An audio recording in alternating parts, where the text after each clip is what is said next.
What's up, everybody? I'm James Adlam, and I get to do this training today, and I get to wear my all blacks. And since I'm all black in my all black, it's perfect. So let's go into this training. So let's talk about it, sorting for leaders, because this is an incredible conversation we're about to have. Hopefully you're paying attention, really good attention, because when you work with the wrong people in our business, I promise you it's like pulling a donkey. I lived in Jamaica, and in Jamaica, we'd have donkeys. There weren't a lot of them that I saw growing up, but there were enough. And you'd see someone trying to pull a donkey.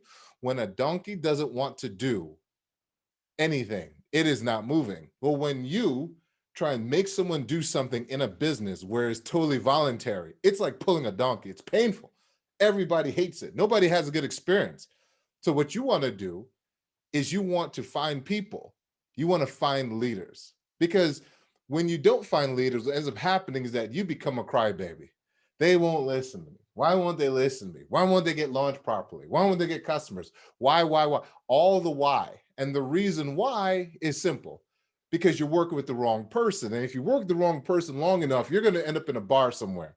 You're going to end up in a bar, throwing some back and saying, my business, why won't anyone listen? Because you're working with the wrong people. And I know, because I did this for a long time. I used to work in the pharmaceutical industry.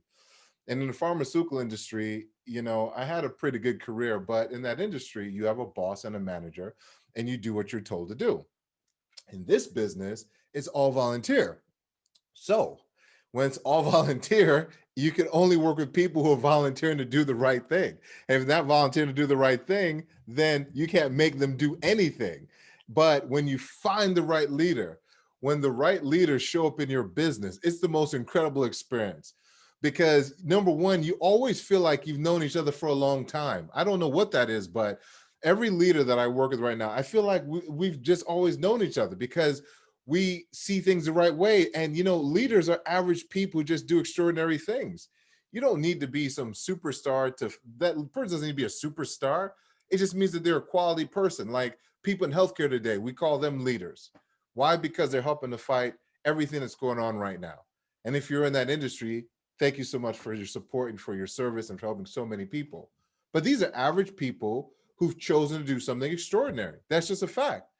And so when you find the right people and you find leaders, you want to understand that everything around you and around them just feels so easy, because a leader just does everything. A leader leaves excuses and does everything required. That's a leader.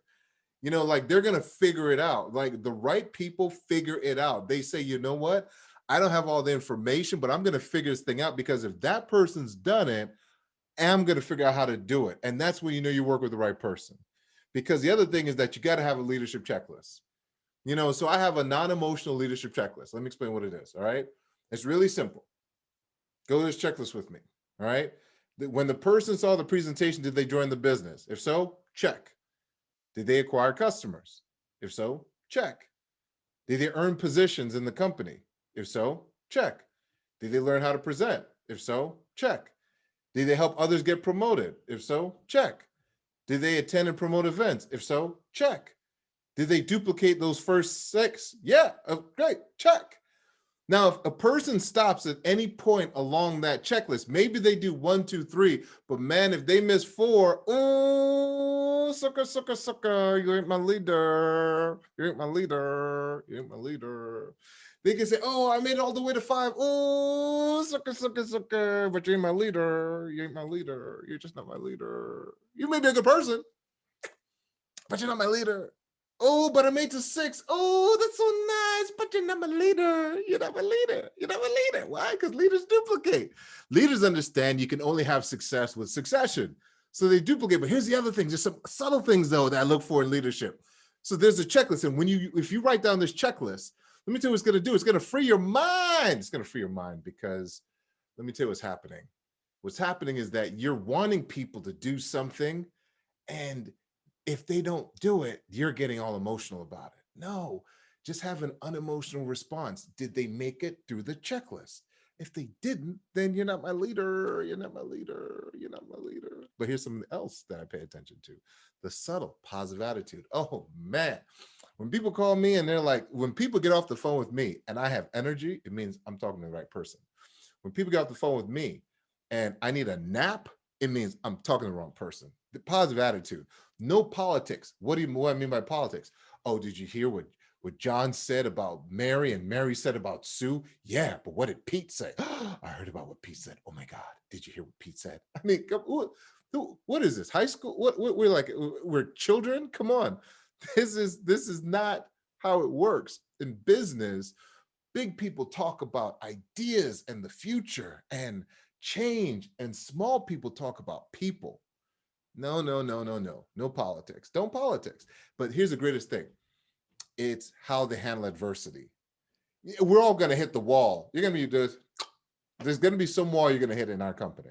And if you've had smooth sailing, I'm telling you, the wall is coming, baby. It's coming. It's coming. You're going to be walking around and where'd that come from?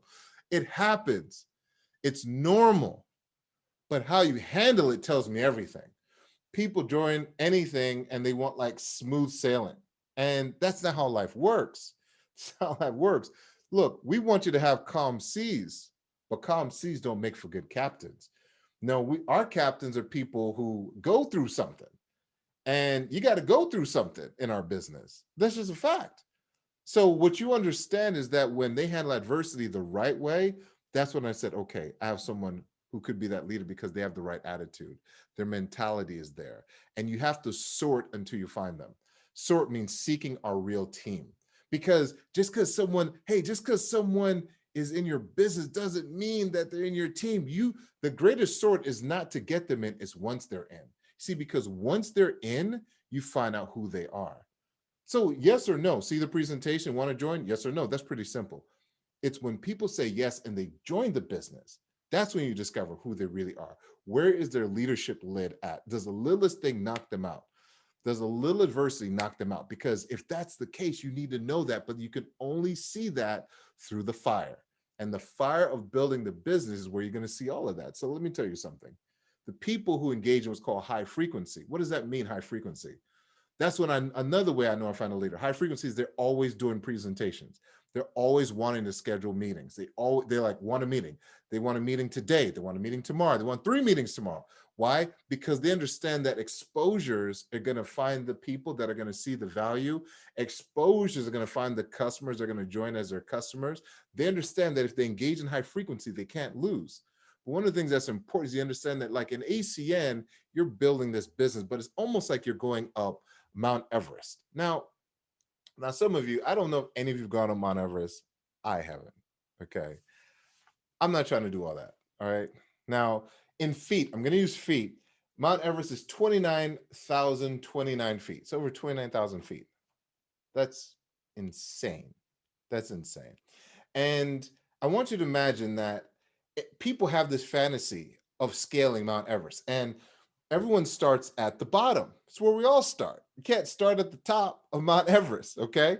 But we all start at the bottom. And so at the bottom, at the floor, you're looking up at this mountain and you can't even see the top, but you know that it's 29,029 feet to get up there. That's what you do know. And so some people begin and they progress and they're doing. But when they get like let's say 1,000 feet, they begin to wonder, am I really gonna make up that mountain? And they go right back down because like the fear gets them. Some people have the aspiration of going up the mountain, but their friends and family say, what are you doing trying to climb that mountain? Don't climb that mountain. I wouldn't climb that mountain. Okay, so they don't climb the mountain. Some people get halfway to the mountain. They get to like some of the midpoint positions. Like they become executive team leaders or regional directors and they're like, I'm good. I'm going to hang out at the base camp of this mountain. I'm just going to hang out here for a while. But then there's some people that they can't stop until they get to the top. They're like, I didn't come this far to come this far. Like, when I put on my boots and my jacket and I have my equipment, it wasn't to go halfway up the mountain. It wasn't to go 3/4 to the top of the mountain. It was to get to the top. Now, here's the thing. If you look at that photo, there are different peaks that may look like the top, but until you're at the top, it's not the top. So why do I say that? Leaders see our business and inherently want to get to the top. That's just how they think. And so if you're that person, this environment today that you're being given, this training event by the amazing leaders, all the information, all the training that you're going to get today and have received today, this is to help you get to the top of that mountain. Because while it's 29,000 feet to get to the top of that mountain, Mount Everest, to get to the top of your ACN mountain is only the gap between one ear to the other and what you think. Because all the top people in our company, they have this one thing in common. They just refuse to stop, and they let the voices in their heads silence, and they just kept on moving forward. They have the same doubts, fears, and worries. They just refuse to stop moving. So before you just find other leaders, here's what we'll say. Find the leader in you. You be the first one. You be the example of the leader you're looking for. What are the traits of those leaders that you're looking for? Be that person first. And then I guarantee you'll have a greater level of attraction for those people to come to you. I hope this information helped you. I hope all of you and your families are safe and sound. I want to thank the founders for allowing me to get on and do this training with you guys. It's been an unbelievable blessing for me. I look forward to seeing you all when we are on the other side of all of this. But until then, you be safe, be well, be healthy, and make sure you become the first leader and find your leaders thereafter. Take care, be well.